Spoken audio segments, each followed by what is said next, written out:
So the award that I'm going to talk about is the William Nystrom Award for Advocacy.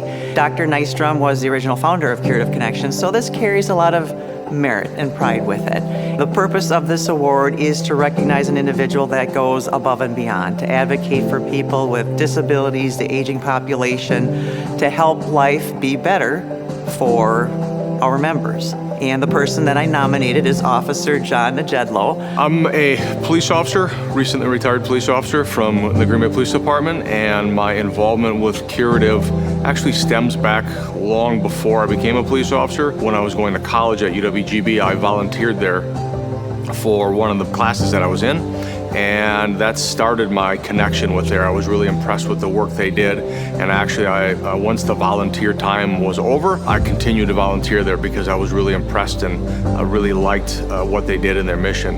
Then I became really involved with them from a training aspect. About 4 or 5 years ago, they requested that our department come in and provide active threat training, medical training, and de-escalation training to their employees. So they have a training center set up, and we come in and we provide the training.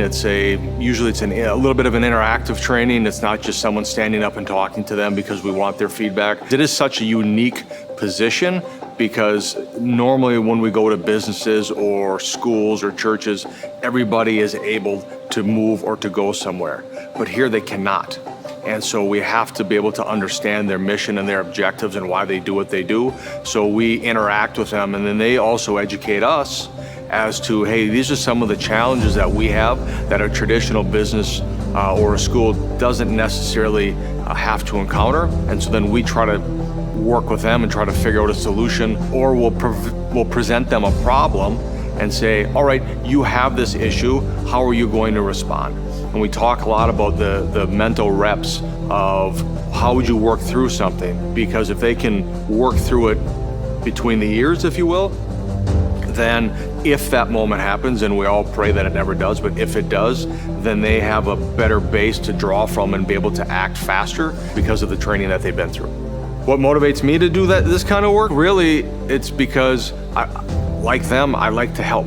And I would feel really bad that if somebody had the opportunity to help somebody but they didn't know what to do, and we had that information and we didn't provide that to them, that would really lay on our shoulders.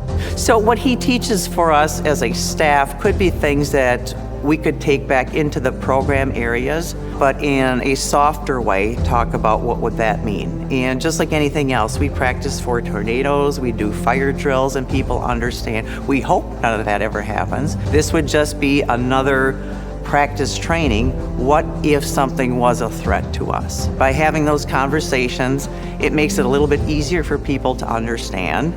So educating people on those topics, I think, is going to be critical. I think that Curative Connections can play a very instrumental role in providing that education and bringing in those professional resources to help people be better care teams. I was very humbled by the award and the fact that I was even thought of. The people that work there choose to work there because they're meant to be there, as you stated, and they don't have to be there. The fact that they have 11 different programs, they provide 200 rides a day, they deal with 1,600 people on a weekly basis, it's clearly evident that the need is there and that they do such good work.